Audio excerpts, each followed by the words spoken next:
Hello and good morning to all of you students. आज इस video में हम आपको जिस टॉपिक के बारे में बता रहे हैं उस टॉपिक का नाम है हाइपोथीसिस। और स्टूडेंट्स, इस टॉपिक यानी हाइपोथीसिस में हम जिन जिन बातों को आपको एक्सप्लेन करने की कोशिश करेंगे वो होगा, सबसे पहले कि हाइपोथीसिस क्या है, यानी व्हाट इज हाइपोथीसिस या what do you understand by the term hypothesis. उसके बाद बात करेंगे कि हाइपोथीसिस को बनाने से पहले किन बातों का ध्यान रखना चाहिए, या इसको इस तरीके से भी कह सकते हैं कि कैरेक्टरिस्टिक्स क्या होने चाहिए एक अच्छी हाइपोथीसिस के।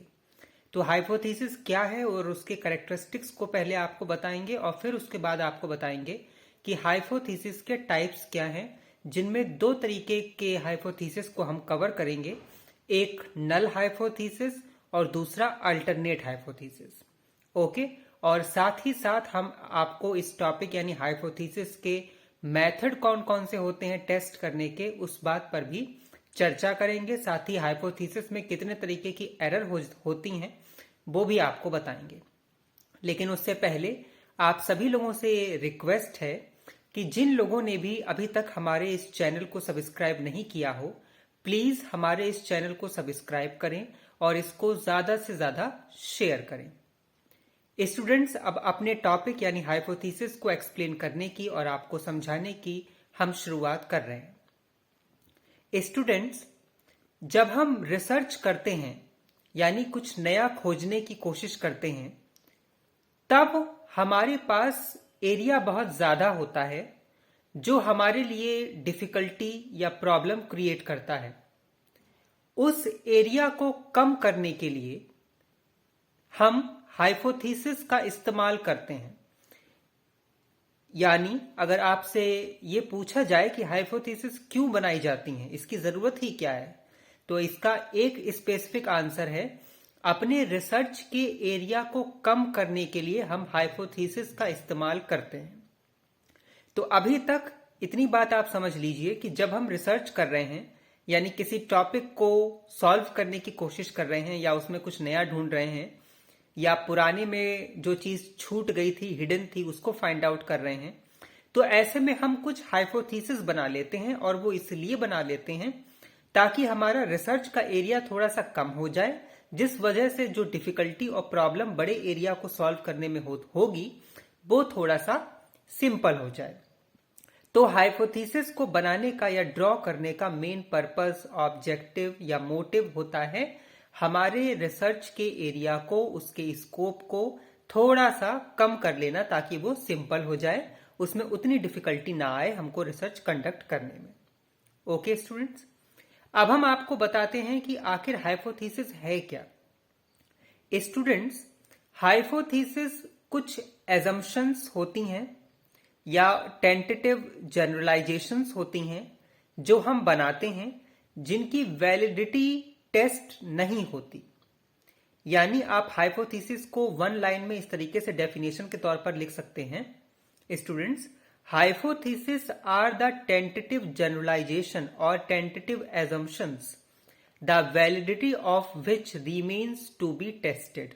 अगर आपके एग्जाम में 2 नंबर में पूछा जाए वेरी शॉर्ट क्वेश्चन के आंसर में कि व्हाट इज हाइपोथीसिस, तो आप सिंपली लिखिएगा hypothesis are the tentative assumptions the validity of which remains to be tested. अब इसका क्या मतलब है ये हम आपको एक्सप्लेन कर रहे हैं।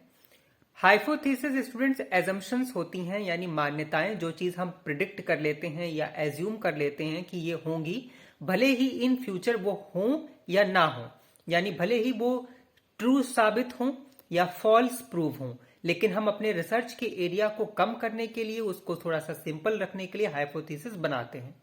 तो ऐसे जो टेंटेटिव एजम्पशंस होते हैं या ऐसे जो टेंटेटिव प्रेडिक्शंस या जनरलाइजेशंस होते हैं, जिनकी वैलिडिटी इन फ्यूचर टेस्ट होती है और प्रूव होती है कि क्या उसमें सोचा हुआ ट्रू हुआ या क्या उसमें सोचा हुआ फॉल्स यानी गलत हुआ।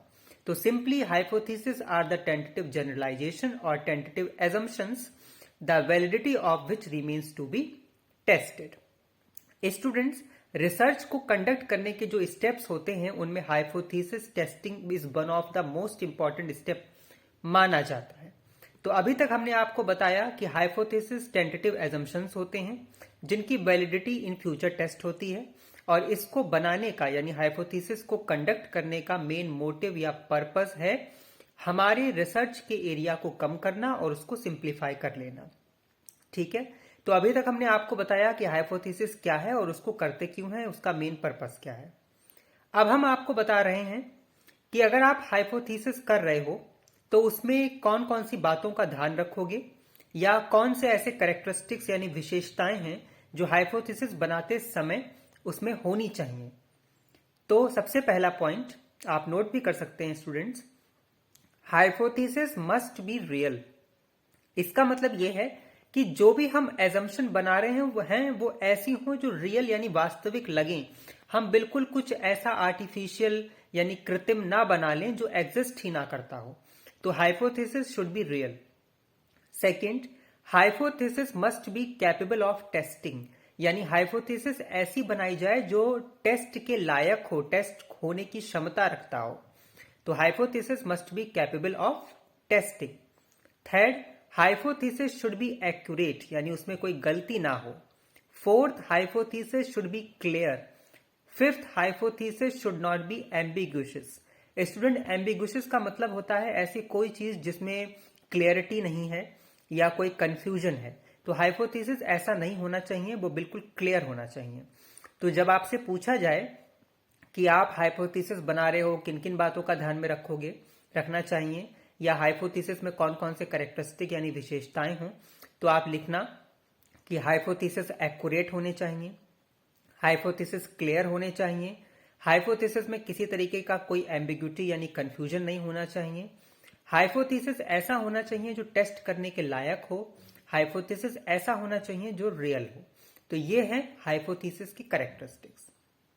ओके, तो हाइपोथेसिस, उसका पर्पस और कैरेक्टरिस्टिक्स के बाद अब हम आपको बताने जा रहे हैं कि हाइपोथेसिस के टाइप्स कितने होते हैं। तो स्टूडेंट्स, वैसे अगर आप देखें बुक्स में या इंटरनेट में तो आपको कई तरीके के हाइपोथेसिस के टाइप्स दिखाई देंगे, जैसे simple hypothesis, complex hypothesis, multi directional, one directional. लेकिन जो सबसे ऑथेंटिक हाइपोथेसिस है या यूं कहें सबसे ज्यादा इस्तेमाल में होता है, वो होते हैं दो hypothesis, number one null hypothesis and number second alternate hypothesis. तो हम अपनी इस वीडियो में आपको नल और अल्टरनेट हाइपोथेसिस के बारे में ही बताने जा रहे हैं। तो students, hypothesis are of two types, null hypothesis and alternate hypothesis.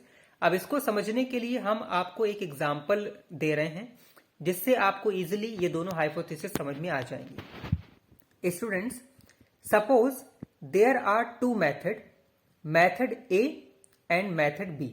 Okay, if we assume that both method are equally good, then this is known as null hypothesis. And if we think that method A is better than method B, then this is known as alternate hypothesis. अब इस example को हम आपको फिर से समझा रहे हैं हिंदी लैंग्वेज में कि सपोज यानी मान लीजिए आपके पास दो मेथड हैं, मेथड ए और मेथड बी। ओके, हम ये एज्यूम या ये प्रिडिक्ट करके चलें कि दोनों ही मेथड बराबरी के अच्छे हैं, कोई कम अच्छा या कम बुरा नहीं है, दोनों ही इक्वली गुड हैं, तो इसको नल हाइपोथेसिस मान लेंगे। और जब हम ये कहें कि मेथड ए मेथड बी से अच्छा है या मेथड बी मेथड ए से अच्छा है, ऐसा एज्यूम करके चलें, तो ये अल्टरनेट हाइपोथेसिस होगा। ठीक है, तो ये दो हाइपोथेसिस होते हैं स्टूडेंट, सबसे खास नल हाइपोथेसिस और अल्टरनेट हाइपोथेसिस। और इस तरीके से हमारी जो भी रिसर्च का टॉपिक या स्टडी होती है उसमें हम इस तरीके से नल और अल्टरनेट हाइपोथेसिस बनाते हैं, जिनमें से इन फ्यूचर जब उसकी वैलिडिटी टेस्ट होती है तो एक हाइपोथेसिस एक्सेप्ट हो जाती है और दूसरी हाइपोथेसिस रिजेक्ट हो जाती है। और हाइपोथेसिस का यही एक्सेप्टेंस और रिजेक्शन कहलाता है हाइपोथेसिस टेस्टिंग। यानी स्टूडेंट, जब आपसे ये पूछा जाए कि हाइपोथेसिस टेस्टिंग क्या है, तो आप लिखना कि हाइपोथेसिस टेस्टिंग वो प्रोसेस है जिसके थ्रू हमारी सोची हुई या एज्यूम की हुई हाइपोथेसिस एक्सेप्ट या रिजेक्ट होती है। तो स्टूडेंट्स हाइपोथेसिस दो तरीके के हो गए, नल हाइपोथेसिस और अल्टरनेट, और उसका प्रोसेस टेस्टिंग का कहलाया हाइपोथेसिस टेस्टिंग। ओके, अब हम स्टूडेंट आपको बता रहे हैं कि हाइपोथेसिस टेस्टिंग में क्या कोई एरर भी होती है। तो यस स्टूडेंट्स, अगर आपसे पूछा जाए कि हाइपोथेसिस टेस्टिंग में कौन सी एरर होती हैं, तो स्टूडेंट्स हाइपोथेसिस टेस्टिंग में दो तरीके की यानी 2 टाइप्स ऑफ एरर होती हैं, जिनको बोलते हैं नंबर 1 टाइप फर्स्ट एरर और number 2 type second error. Okay, तो ये स्टूडेंट्स आज का हमारा टॉपिक था, जिसमें हमने आपको बताया हाइपोथेसिस क्या है, उसका पर्पस क्या होता है, उसको बनाते समय किन किन बातों का ध्यान रखें या उसकी करेक्टरिस्टिक्स। उसके बाद हमने आपको बताया टाइप्स ऑफ हाइपोथेसिस, जिसमें नल और अल्टरनेट हाइपोथेसिस को हमने कवर किया एक एग्जाम्पल के थ्रू। और फिर लास्ट सेक्शन में हमने आपको बताया हाइपोथेसिस टेस्टिंग और उसकी एरर। साथ ही स्टूडेंट्स आप ये भी बात बहुत अच्छे से ध्यान में रख लीजिए कि जब हम हाइपोथेसिस टेस्टिंग करते हैं तो उसके कई मेथड्स हैं रिसर्च मेथोडोलॉजी यानी आरएम में, लेकिन जो सबसे ज्यादा यूज होता है या सबसे valid, one of the most valid method है, वो कहलाता है काई स्क्वायर टेस्ट। तो अगर आपके एग्जाम में पूछा जाए कि हाइपोथेसिस टेस्टिंग को यूज करने के मेथड कौन कौन से होते हैं, तो आप लिखेंगे कि there are various method of hypothesis testing like chi square test, Z test, T test, but chi square test is one of the most widely used method of hypothesis testing. हम उम्मीद रखते हैं स्टूडेंट कि हमारी ये video hypothesis सब topic पर आपको समझ में आई होगी। और स्टूडेंट्स ये hypothesis topic one of the most important topic है और सब्जेक्ट रिसर्च मेथोडोलॉजी में ये अक्सर एग्जाम में किसी ना किसी रूप में आता है, चाहे वो शॉर्ट हो, वेरी शॉर्ट हो या लॉन्ग हो। ओके, तो इस टॉपिक को आप बहुत अच्छे से प्रिपेयर करिएगा। साथ ही ये टॉपिक सब्जेक्ट स्टैटिस्टिक्स में भी होता है, तो इस टॉपिक को आप बहुत अच्छे से प्रिपेयर करेंगे। Till then stay tuned with us, have a nice day, thank you so much, good luck for all your future work, have a nice day, thank you, bye bye.